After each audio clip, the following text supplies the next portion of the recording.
말뿐인 고백이 아니라 우리의 삶으로 살아내는 우리가 되길 소망하며 우리 각자의 모습으로 함께 기도하며 나갑시다. 기도하시겠습니다.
고민할 수 있는 시간을 허락해 주셔서 감사합니다. 하나님, 한 가지 바라는 것은 우리에게 눈앞에 보이는 현상 내 너머에 있는 것을 바라볼 수 있는 시선을 허락해 주십시오. 날이 뜨거워졌을 때는 그냥 덥다 해서 멈추는 것이 아니라 지금 이 더위가 누구에게 더 취약할 것인가, 그리고 이 더위의 원인이 얼마나 이 인간들이 어리석기 때문인가, 이런 것들을 생각하고 기억할 수 있는 우리가 되기를 원합니다. 우리가 교회를 바라보면서 그냥 교회에 나온다 해서 멈추는 것이 아니라 그 더 너머에 하나님께서 교회를 다니는 나에게 바라시는 것은 무엇일까, 교회에 나온 나에게 원하시는 것은 무엇일까 고민해보고 생각해볼 수 있는 우리가 되기를 원합니다. 예수님의 이름으로 기도드렸습니다. 네, 여러분 너무 반갑습니다. 코너스 처치 7월 셋째 주에 예배 오신 걸 너무너무 환영하고요. 7월 한 달 동안 저희가 달팽이처럼이라는 주제로 함께 이야기를 나누고 있죠. 그래서 마냥 빠른 것만이 좋은 것은 아니다, 때때로 느려야 할 때가 있다라는 이야기를 함께 나누고 있습니다. 그래서 첫째 주에는 느린 예배라는 주제로 함께 이야기를 나눴었습니다. 그래서 예배라는 것은 빠르게 내가 원하는 나의 결과물, 그게 뭐 감정이 될 수도 있겠고요, 뭐 눈물이 될 수도 있겠죠. 그런 나의 결과물을 빨리 얻어내는 게 좋은 예배가 아니라 조금 느리더라도 하나님을 떠듬떠듬 경험할 수 있는 그런 예배가 좋은 예배라고 이야기를 드렸었고요. 둘째 주에는 이런 이야기를 드렸었습니다. 느린 응답이라는 제목으로 해서 빠르게 내가 원하는 기도의 결과가 나오는 게 좋은 기도가 아니라 조금 느리더라도 나와 내 옆에 있는 누군가가 하나님의 그 사랑의 도구가 되어가는 그 과정이 좋은 기도인 것 같다라는 이야기를 드렸었습니다.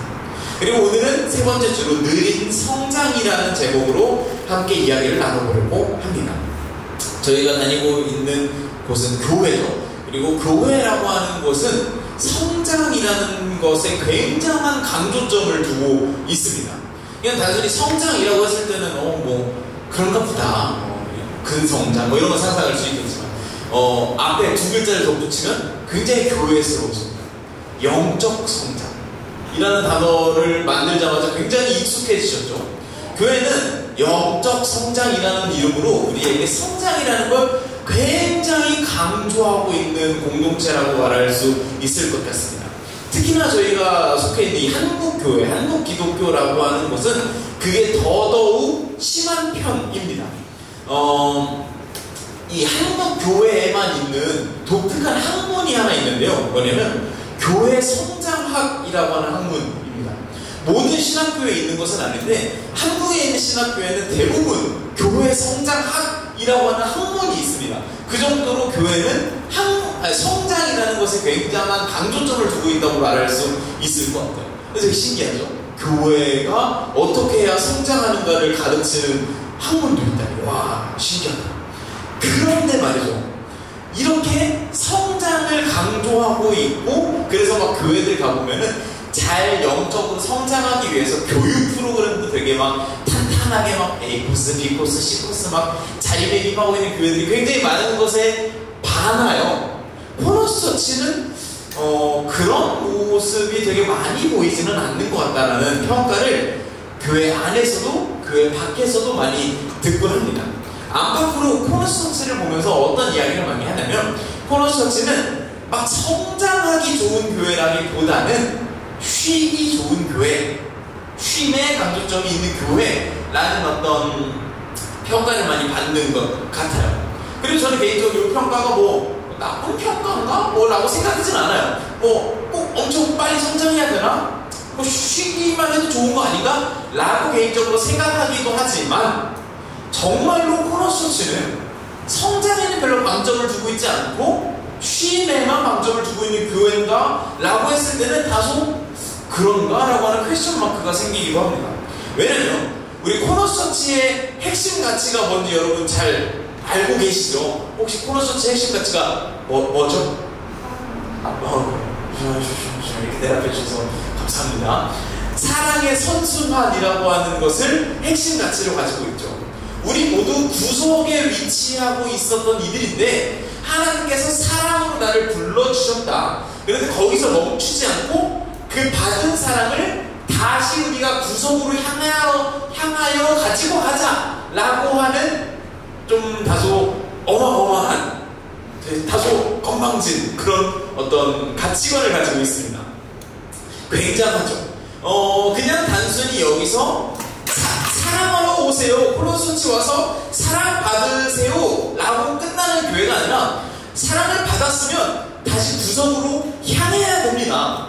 그냥 구속에 있던 사람이 와서 사랑을 가지고 다시 구속으로 나아가는 선교적 사역까지 가지고 있어야 된다라고 하는, 어떻게 보면 어마어마한 성장을 전제로 하고 있는 교회라고도 말할 수 있을 것 같습니다.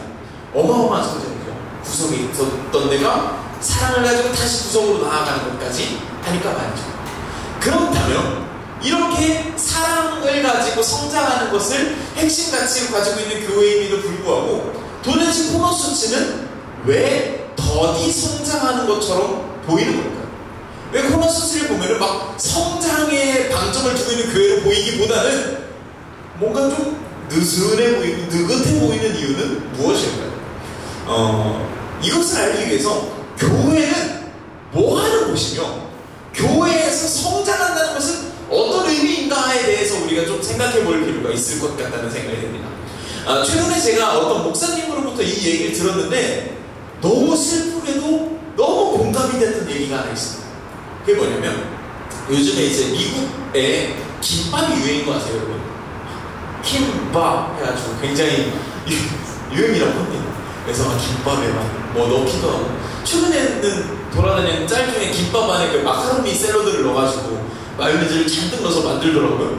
그래서 이탈리아인들이 파스타가 막 퓨전으로 만들어지는 걸 보면서 슬퍼하는 걸 한국인들이 지금 느끼고 있다라고 하더라고요. 그렇게 김밥이 유행인데, 어느 날 미국에서 한 친구가 한국에 놀러 옵니다. 그래서 여러분이 전화를 했다고 가정해볼까요? 전화를 해서 형준, 하이, 아니 마이클 해가지고 나 한국 왔어. 그래서 그래 잘 왔어.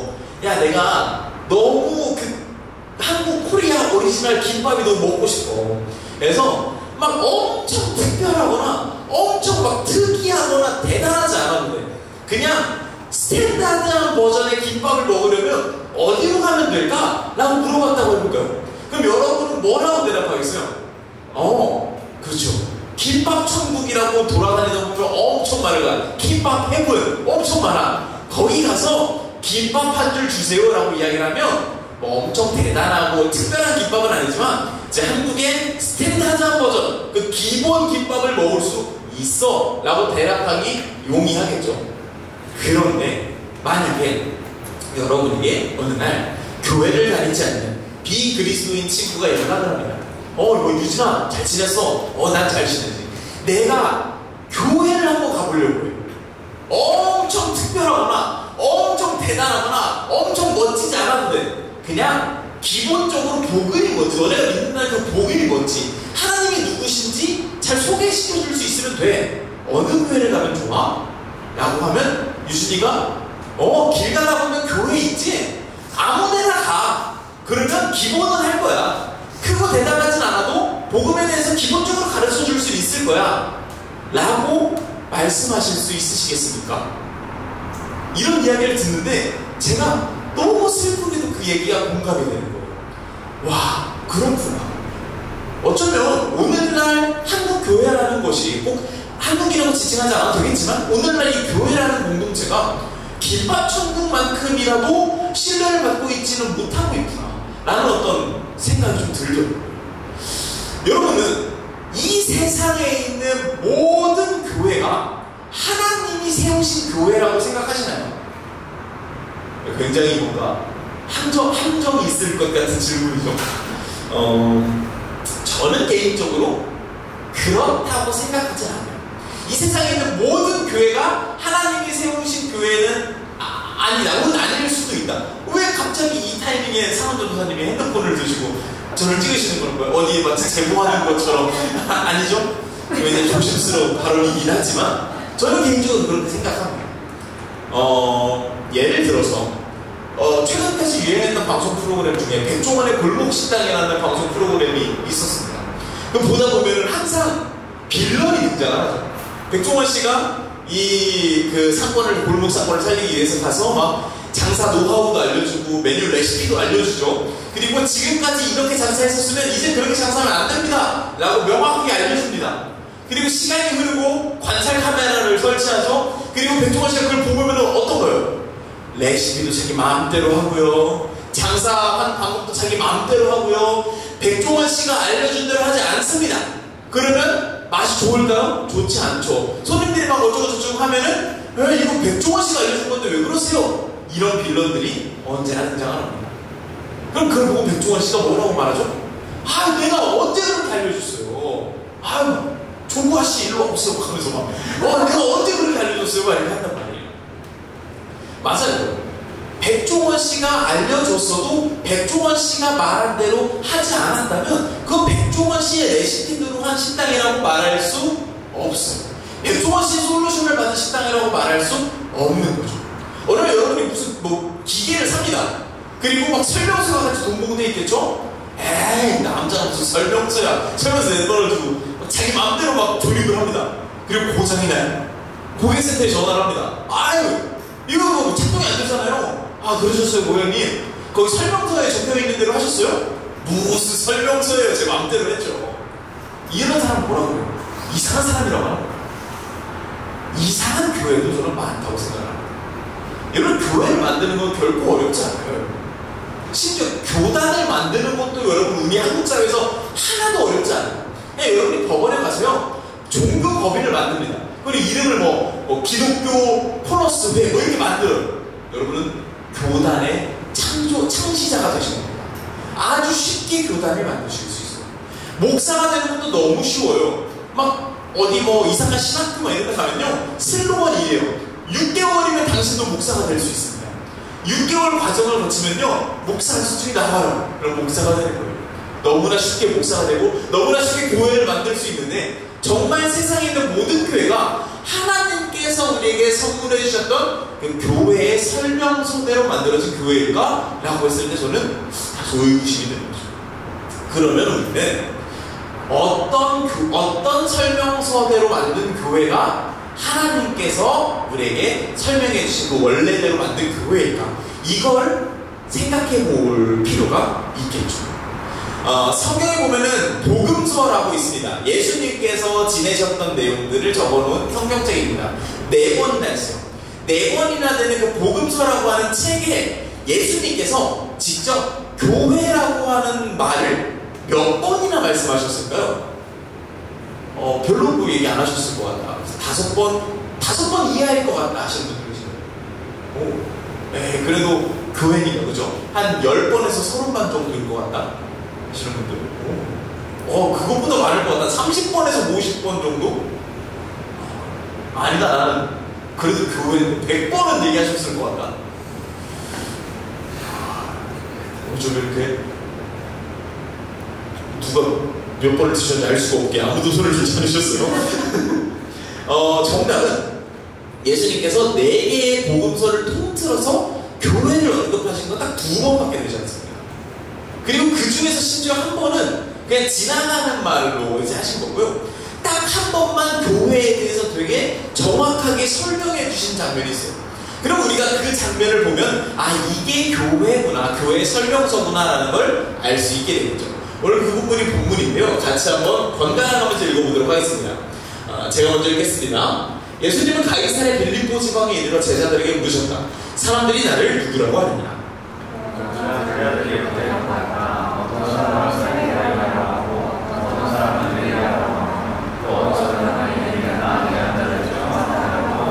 그러면 너희는 나를 누구라고 생각하느냐 하고 예수님이 다시 묻자.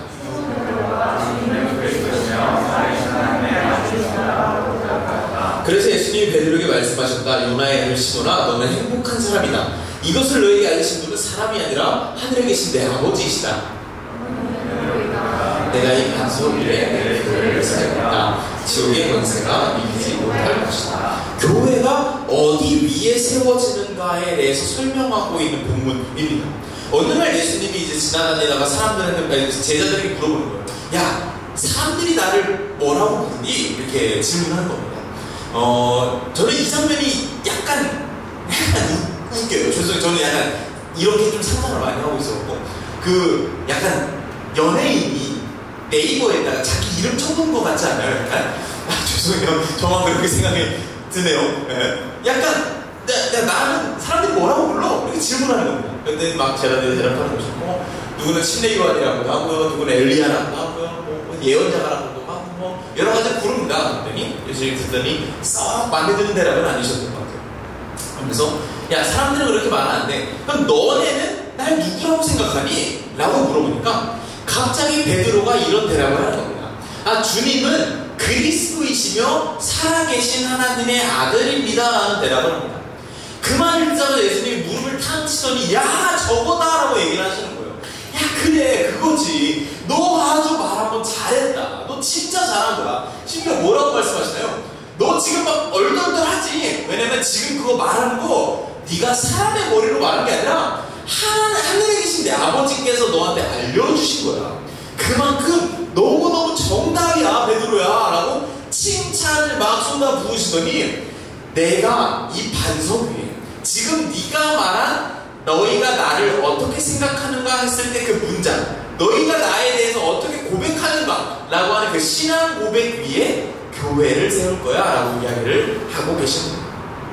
교회라는 건요, 신앙 고백, 내가 예수님을 어떻게 생각하고 어떻게 대하는가 라고 하는 그 마음가짐과 태도 위에 세워지는 것이 교회구나. 그냥 뭔가 목사가 사람들 불러 모으는 교회가 아니라, 그냥 앞에서 찬양을 부르고 그런 노래들을 부르는 교회가 아니라 예수님을 어떻게 생각하는가에 대한 고백이 있는 곳, 그것이 바로 교회구나 라고 예수님께서 우리에게 알려주시는 겁니다. 그러면 이제 아주 쉬워졌습니다. 이런 교회에서 성장한다는 것은 무엇을 의미할까요? 첫 번째는 교회 안에 이런 신앙 고백, 예수님을 어떻게 알고 대하는 것인가에 대해서 머리로 듣고 배운 사람들이 앉아 있어야겠죠. 교회라면 그것을 뭔지 가르쳐야 하니까. 그리고 두 번째, 이걸 듣고 배우다 보니까 마음으로 공감되는 사람들이 생겨나겠다, 그죠? 그리고 또 살다 보니까 그냥 마음으로 공감되다 보니까 와, 나 이 고백대로 살아내고 싶어, 이 고백을 삶으로 실천하고 싶어 라고 살아내는 사람들이 생기겠다, 그죠? 그러면 교회에서 이루어져야 될 바람직한 성장은 이제 끝난 겁니다. 교회에서는 올바른 신앙 고백이 뭔지 가르쳐주고요, 이걸 머리로 알게 된 사람들이 자꾸 배우다 보니까 마음에 공감하게 되고요, 공감했던 사람들이 막 동기부여가 돼서 이걸 삶으로 실천하는 겁니다. 근데 삶으로 실천하다 보다 보면은 또 어느 날 까먹을 수 있죠. 그럼 다시 1번으로 돌아와서 머리로 배우고 마음으로 공감하고 삶으로 실천하고, 이 1, 2, 3번이 반복되다 보면은 교회 안에서 바람직한 성장이 이루어지는 거겠죠. 자, 끝났습니다. 이제 여러분 집으로 돌아가셔도 될 것 같아요. 다 배웠습니다. 교회에서 바람직한 성장이 뭔지 다 배웠어요. 그런데 여기서 다 배우고 끝나면 좋은데 문제가 있습니다. 문제가 뭐냐면 우리의 본능이 문제입니다. 어떤 본능이냐면 우리는 눈에 보이지 않는 것보다 빨리 눈에 보이는 결과가 나타났으면 좋겠다라고 하는 욕구와 본능이 있습니다. 눈에 보이지 않는 머리로 알게 되는 건 그닥 관심 없고, 눈에 보이지 않는 마음으로 공감되는 건 그닥 관심이 없고, 빨리 눈에 보이는 결과물인 행동이 나타났으면 좋겠다라고 하는 본능이 우리 안에 자꾸만 드는 거예요. 그래서 빨리 거기까지 도달하는 것이 마치 신앙생활의 목적인 것처럼, 교회 성장의 바람직한 모습인 것처럼 생각하게 되는 겁니다. 저는 그렇게 생각합니다. 첫째 주에 그런 이야기를 들었었죠. 그 느린 예배에 대한 이야기를 하면서, 제가 학창시절에 열심히 뜨겁게 기도도 하고 눈물도 흘리고 막 방언도 한다고 했는데, 성인이 되고 조금 머리가 크다 보니까 내가 하나님을 뭔가 만난 것 같은 행동은 있는데 내가 진짜 하나님을 만난다라고 하는 경험은 없는 것 같다라는 이야기를 한 적이 있다라고 말씀을 드렸었습니다. 그리고 제가 그 설교를 여기서만 한 게 아니라 이제 어느 다른 교회에서도 했었고, 그래서 그 교회에서 했던 설교가 극동방송이라고 하는 그 방송사를 통해서 나간 적이 있었어요. 그리고 그 설교가 나가고 며칠 지나고 나서 제 중학교, 고등학교 동창인 친구가 있는데 그 친구가 전화가 오는 거예요. 야, 규호가 잘 지내냐? 야, 잘 지내냐? 어떻게 지내냐? 야, 우리 아빠가 너를 좀 보고 싶대라는 거예요. 너무 놀랐어요. 아빠가 왜 날? 그 아버지는 대전의 모 교회에서 이제 어렸을 때부터 교회 다닌 거 아닌데 왜 그런 거 있잖아요. 캠퍼스 선교 이런 거 있잖아요. 막 대학생들 이제 전도해가지고 그때 처음으로 교회를 가게 돼서 30년 넘게 교회를 다니고 있는 모 교회 장로님이세요. 그래서 그 장로님이 나를 보고자고? 전 너무 무서운 거예요. 왜냐면 그때 막 설교가 그런 거였잖아요. 막 뜨거운 기도 그거 추구하지 맙시다 막 이런 기도였잖아요. 그래서 막 상상이 되는 거예요. 약간 돈 봉투 같은 거 주면서 자네 이제 내 아들과 친구같이 말게 막 이런 거를 상상하는 거예요. 자네 같은 신앙은 이상하네 막 이런 거 있잖아요. 근데 이제 장로님이랑 친구랑 해서 셋이 만나기로 했는데 이제 친구가 못 오게 돼가지고 장로님이 통화를 했었나 만났던 것 같아요. 기억이 안 나요. 어쨌든 장로님이랑 이렇게 만났어요. 장로님이 이제 그런 상상했던 것처럼 막 저를 혼내시고 이런 게 아니라 너무 막 그런 온화하고 겸손한 태도로 저랑 막 대화를 막 하시는 거예요. 심지어 제가 막 그러지 말라고 100번을 얘기를 들었는데 헤어질 때까지 저한테 이제 아들 친구인데 전도사님 하면서 막 존댓말을 하시는 정도로 너무 겸손하고 좋은 어르신이셨어요. 그런데 그 어르신이, 그 장로님이 저한테 해주셨던 얘기가 저한테는 다소 충격적인 얘기였어요. 모 교회에서 정말 막 1등 장로님 이런 거 하실 정도로 교회에서 인정받으시고 교회 오래 다니셨고 했던 분인데 저한테 그런 얘기를 하신 거예요. 전도사님, 제가 우연찮게 전도사님 설교를 듣게 되는데 전도사님 그런 얘기를 하셨잖아요. 교회를 열심히 다녔고 거기서 막 기도도 했고 막 수련회 같은 데도 쫓아다니고 했는데 정신 차리고 보니 하나님이 어떤 분이신지 내가 하나님을 만난 건지 모르겠다고 얘기하셨잖아요. 제가 그래요, 전도사님. 이렇게 얘기하셨어요. 너무 충격이었어요. 그 얘기를 듣고 장로님 그러셨어요. 교회에서 이렇게 신앙교육이나 이런 거 없으셨나요? 있었죠. 처음 대학생 때 교회를 갔을 때 세가족 교육 4주 받았고요. 그 이후로 한 번도 그런 걸 받아본 적이 없었어요. 그러셨어요, 장로님? 장로님 그럼 교회에서 어떻게 신앙생활 하시는 거예요? 교회를 좀 세가족 교육을 받고 열심히 다니다 보니까, 열심히 다녀보려고 하다 보니까 어느 날 갑자기 저한테 교사를 하래요. 그래서 제가 이야기를 했어요. 저 아무것도 모르는데 교사 같은 걸 해도 될까요? 그랬더니 교회 사람들이 그러더랍니다. 섬기다 보면 알게 돼 있어. 섬기다 보면 알게 돼요. 그렇게 섬기다 보면 알게 될 거라는 말에 교사를 하게 되고, 섬기다 보면 알게 될 거라는 말에 남들처럼 헌금을 하게 되고, 열심히 예배를 참석하고 수요예배, 금요예배 빠지지 않고 교회를 나오다 보니까 어느 날 집사래요. 어느 날 장로래요. 장로를 하래요. 제가요? 저 아직 아무것도 모르는데요? 우리 집사님 겸손하시구나. 그렇게 장로가 되고요. 30여 년을 교회 생활을 했는데요. 누가 저한테 제가 믿고 있는 하나님이 어떤 분이신지 물어보면 대답할 말이 제 안에 하나도 없는 없습니다, 전사. 저는 어떻게 해야 될까요? 이렇게 물어보시는 거예요. 그러면서도 너무 막 화가 나는 게 다 자기 탓으로 돌리시는 거예요.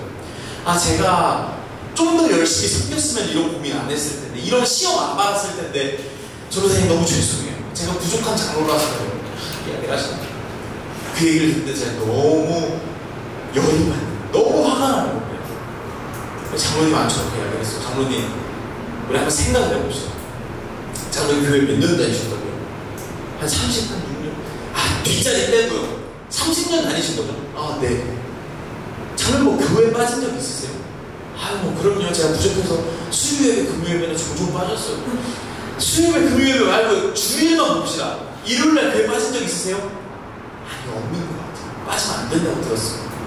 장로님 그 주일날 교회 가시면 얼마나 있으세요? 한 3시간, 4시간 정도는 있죠. 뭐 주일학교 봉사도 하고 하니까요. 장로님이 계산해 봅시다. 일주일에 하루씩 3시간에서 4시간을 어느 한 곳을 다닙니다. 막 수영학원을 다닌다고 쳐볼까요? 저는 얼마 전까지 우리 그 아내랑 수영학원을 다녔었어요. 한 2달을 다녔었는데 왕초보반으로 시작을 했어요. 소영이도 왕초보반을 시작을 하고요.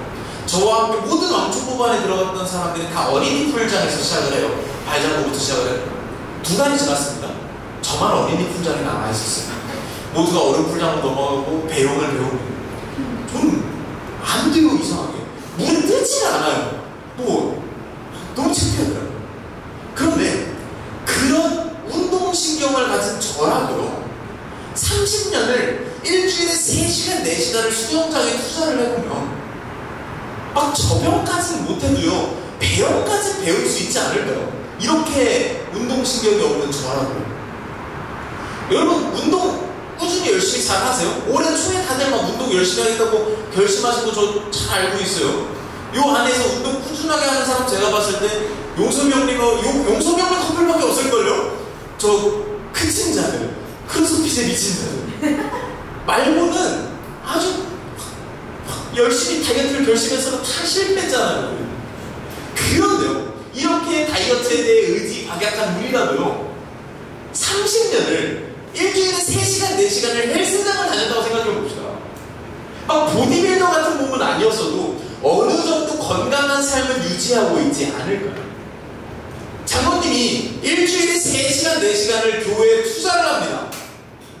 그리고 남은 그 30여 년의 신앙생활을 뒤돌아봤을 때 아무것도 남은 게 없는 것 같다. 뭔지 모르겠다. 내가 믿고 있는 하나님이 어떤 분이신지 나는 모르겠다. 그저 나에게 남은 것은 섬김과 헌금 생활과 예배 생활밖에 없다라고 말한다면, 정말로 그분이 그렇게 됐던 것의 원인은 장로님만의 탓일까요? 장로님의 잘못도 있겠죠. 왜 소리치지 않았을까? 저 아무것도 몰라요. 저 아직 배우지 않았어요. 저한테 시키지 마세요라고 소리치지 않은 장로님의 잘못도 있겠지만, 대부분의 큰 잘못은 자기 역할을 다하지 못한 것은 교회이지 않을까요? 만약에 여러분 지인이 뭐 예를 들어 수영학원을 다닌다고 칩시다. 근데 그 지인이 수영장을 아무리 다녀도 실력이 늘지가 않아요. 너무 궁금하고 답답합니다. 그래서 여러분이 그 수영장을 몰래 찾아가봐요. 근데 수영장에서 뭘 하고 있어요? 수영장 이제 앉아가지고 수영복 다 갖춰 입고서 모입니다. 그리고 둘러 앉아. 그리고 맛있는 걸 꺼내 먹습니다. 아, 제가 어디서 뭐 먹을 걸 가져왔어요. 같이 나눠 먹을 거요? 나눠 먹고 좋은 대화를 주고받고, 이거 자녀가 이번에 좋은 일 있었다며요. 이번에 뭐 좋은 집안에 좋은 일 있었다며. 축하드립니다. 막 슬픈 일이 있어요. 막 같이 울어주고 위로해줍니다. 수영 강사도 와가지고요, 좋은 말도 많이 해주고요, 막 칭찬도 해주고 위로도 해줘요. 그러다 보니까 수영장에 사람이 많아져요. 사람이 많아졌네? 수영장에 사람이 많아지니까 막 지저분한 것도 생기네. 우리 열심히 수영장 좀 청소합시다. 수영장 청소해요. 삐깍번쩍해집니다. 근데 사람이 더 많아져. 수영장이 너무 좁아졌어요. 우리 수영장을 좀 더 크게 넓힙시다. 수영장이 더 커집니다. 그리고 여전히 그 수영장에서 수영을 배우고 가르치는 사람은 없어요. 그러면 그 수영장은 여러분 어떤 곳일까요? 저는 조금 세게 얘기하면 좀 사기라고도 할 수 있지 않을까? 라는 생각이 듭니다. 모든 교회가 그렇다고 저는 절대 생각하지 않아요. 그런데 교회의 잘못이라고도 할 수 있겠죠. 그런데 어떤 교회의 지도자들 혹은 교회를 다니고 있는 우리 모두의 본능 중에 하나인 느리게 결과가 나오면 답답한 것. 그래서 내가 빨리 성장해가지고 눈에 보이는 행동이 나타났으면 좋겠다라고 하는 그 본능을 못 이기면 우리는 이런 이상한 수영장 같은 교회를 만들 수도 있겠다라는 생각이 듭니다. 본래 목적을 이룰 수가 있겠다라는 것이죠. 참된 교회가 된다는 것은 이 안에서 올바른 신앙 고백이 형성되어야 한다는 것이라고 생각이 듭니다. 마침 오늘 이 자리에 없기 때문에 편하게 이야기를 할 수 있을 것 같은데 플러스 수치에 오고 있는 친구들 중에 교회와 하나님을 아예 모르는 친구들이 있어요. 당연히 그런 친구들이 있어야죠. 교회니까요. 예수님 잘 믿는 사람들만 바글바글하면 그게 교회겠습니까? 당연히 안 믿는 사람들이 와서 올바른 신앙 고백이라는 게 뭘까? 하나님은 어떤 분일까? 이 사람들이 찬양하는 예수님은 어떤 분일까를 알고 배워야죠. 그 친구 중에 한 명이 지난주에 정면기도 시간에 기도를 썼어요. 너무 기분이 좋더라고요. 이렇게 썼어요. 하나님, 저는 원래 종교를 싫어했습니다. 존재하지도 않는 것에다가 경배를 한다뇨? 너무 이상하지 않습니까? 이런 기도를 썼어요. 너무 불경하죠? 그런데 그 친구가 그 뒤에 이렇게 썼어요. 근데 저 여기 다녀보니까 사람들이 참 좋더라고요. 이 사람들이 말하는 가치관이 그래도 제 마음을 좀 움직이더라고요. 좀 느리더라고요. 그거 뭔지 한번 알아가 보려고요 라고 기도를 썼다고. 저는 하나님이 이 기도보다 기뻐하실 만한 기도가 있을까라는 생각이 들더라고요. 참 불경하죠. 그리고 교회 왔으면 기도하면 하나님 찬양, 하나님 감사 이런 내용 써야죠. 그런데 그런 내용까지는 너무 멀어 보여요.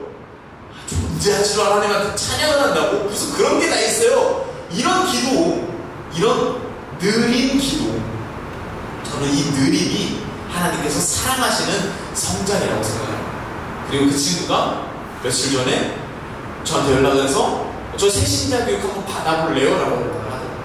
그래서 지난주 새신자 교육을 한번 하고 왔습니다. 참 좋더라고요.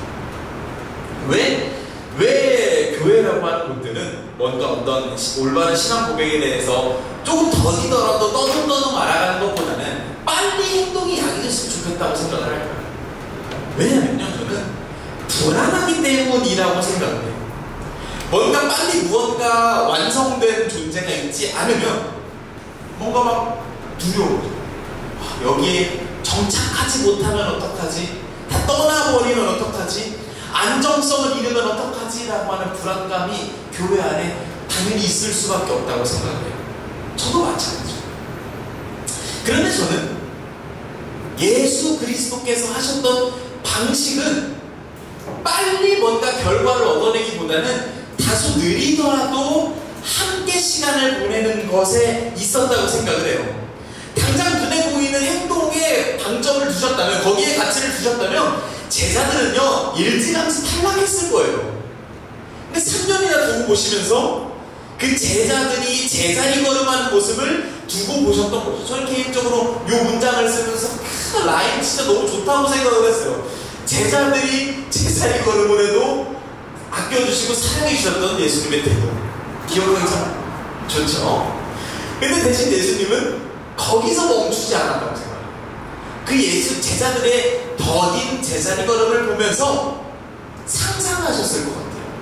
얘네들이 지금은 너무 더디고 눈에 보이기에 참 부족하지만 언젠가 성장해서 내 자녀답게, 내 제자답게 아름답게 살아가는 그 모습을 상상하셨던 것이 아닐까. 그 속에 숨어져 있는 아름다움을 발견하셨던 것은 아닐까라는 생각이 듭니다. 제가 입고 있는 티셔츠 여러분 보이시나요? 어떠세요? 좀 귀엽죠? 이 티셔츠는 성현씨라고 하는 어르신이 그린 그림을 티셔츠로 만든 거예요. 성현씨 가명입니다. 7만원 밝히기 좀 실례할 것 같아서. 성현씨는 발달장애를 가지고 있어요.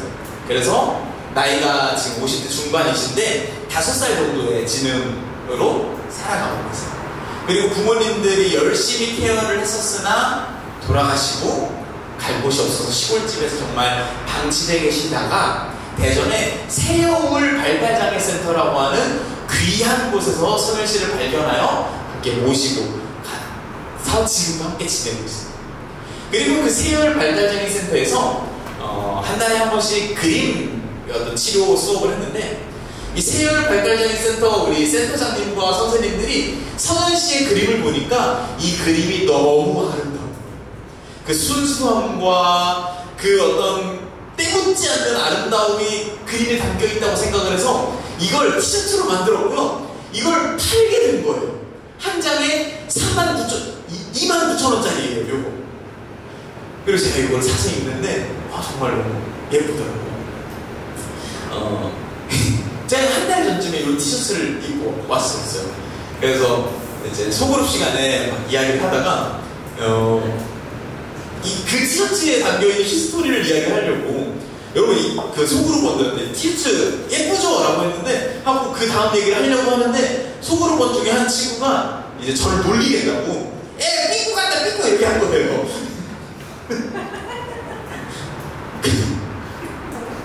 그러고서 제가 모르는 척해서 그치 삐꾸 같지? 하고 넘어갔었어야 되는데 참지 못하고 이 티셔츠의 스토리를 그 친구한테 설명을 해줬더니 그 친구 얼굴이 저 창조가 입고 있는 빨간색 티셔츠처럼 새빨개 있었더니 죄송하다고 하더라고요. 그럴 수 있다고 저는 생각합니다. 왜냐면 성현 씨를 모르고 성현 씨의 스토리를 몰랐으니까 말이죠. 그런데 알면 아름다움이 보이는 거예요. 스토리를 여러분에게 알려드리기 전과 후에 그림에 어떤 가치가 좀 달라 보이지 않아요? 훨씬 아름다워 보이지 않아요? 여러분, 알면 아름다움이 보여요. 알게 돼야 그제서야 아름다움이 보이는 거라고 저는 생각을 합니다. 그리고 저는 우리 코러스가 그랬으면 좋겠다고 생각해요. 사실 아무리 알고 지내도요, 아름다움을 발견하는 것은 다른 문제일 수도 있어요. 성현 씨가 이 그림을 멋지게 그렸어요. 만약에 저라면요, 우와, 우리 성현 씨 그림 너무 예쁘게 잘 그렸다 하고 착착착 모아뒀다가 한 1년쯤 뒤에 발견하고 종이 쓰레기에 버렸을지 몰라요. 근데 이 그림을 가치롭게 여겨서 상품화하여 무려 29,000원이나 주는 돈을 주고 사라고 사람들에게 자신있게 말할 수 있었던 우리 새여울 선생님들의 눈은 달랐던 거예요. 성현 씨의 그림은 그만한 가치와 아름다움이 있다고 발견할 수 있었던 사람들인 거죠. 저 역시요, 아까 얘기 드렸던 것들과 마찬가지로 코너서치에서 담임을 하면서 언제나 불안해요. 막 여기에 교회 예수님 모르는 친구들이 세네 명 있잖아요. 근데 그 친구들이 교회를 안 나오면 불안해요. 얘는 이제 교회 안 나오는 거 아니야. 열심히 예수님 가르쳤는데 결국은 어떤 가치를 못 느끼게 되는 거 아닐까? 빨리 개개인들이 더 좋은 그리스도인으로 성장했으면 좋겠고 우리 코너스치가 더 좋은 교회로 성장했으면 좋겠어요. 그리고 제가 이렇게 불안해할 때마다 우리 사람 누나는 항상 저를 뭐시켜요. 야, 불안할 거 없어. 야, 뭘 불안해. 자기 자리를 지키고 있으면 돼. 라고 이야기를 항상 하면서 저를 이렇게 자제시키는 거예요. 사람 누나의 그런 침착함은 어디서 그렇게 나왔을까? 이 불안함을 가지고 있지 않은 그런 침착함은 어디서 나왔을까? 항상 생각해봅니다. 저는 그런 사람 누나를 보면서 많이 배우며 함께 이제 교회를 꿈꾸며 이런 생각을 많이 합니다. 우리 코너스치도 그런 어떤 조급하게 뭔가 결과물을 만들어내는 교회라기보다 굉장히 더디고 느릴지라도 함께 서로의 아름다움을 발견해 줄 수 있는 그런 교회가 됐으면 좋겠다는 생각입니다. 여러분은 그런 교회에 오셨어요. 죄송합니다. 미리 사과를 드릴게요. 여러분의 인생에 드라마틱한 신앙적 경험을 겪게 해줄 거라고 저는 생각하지 않아요.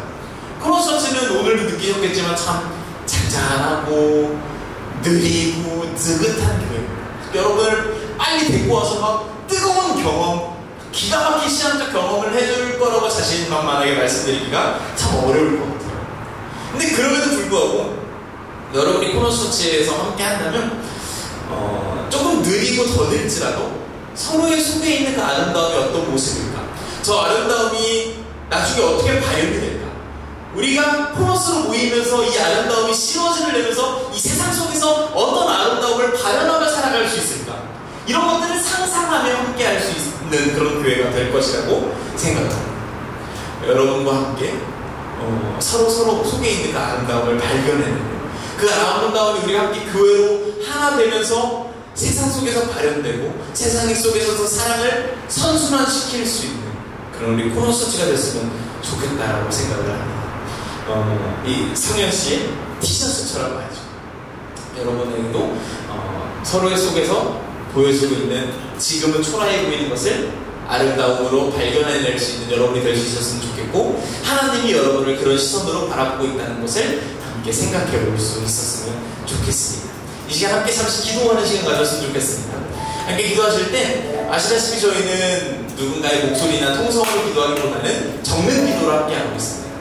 오늘 이야기를 들으면서 들었던 생각이나 하나님께 하고 싶은 이야기들, 느려서 불안했던 것이 있다면 그런 마음들, 지금 내 인생에서 지금 느린 것들에서 느려도 된다는 하나님의 위로를 받은 것들이라면 그런 것들까지도 하나님께 찬찬히 적어볼 수 있는 그런 시간이 될 수 있었으면 좋겠습니다. 함께 잠시 기도하겠습니다.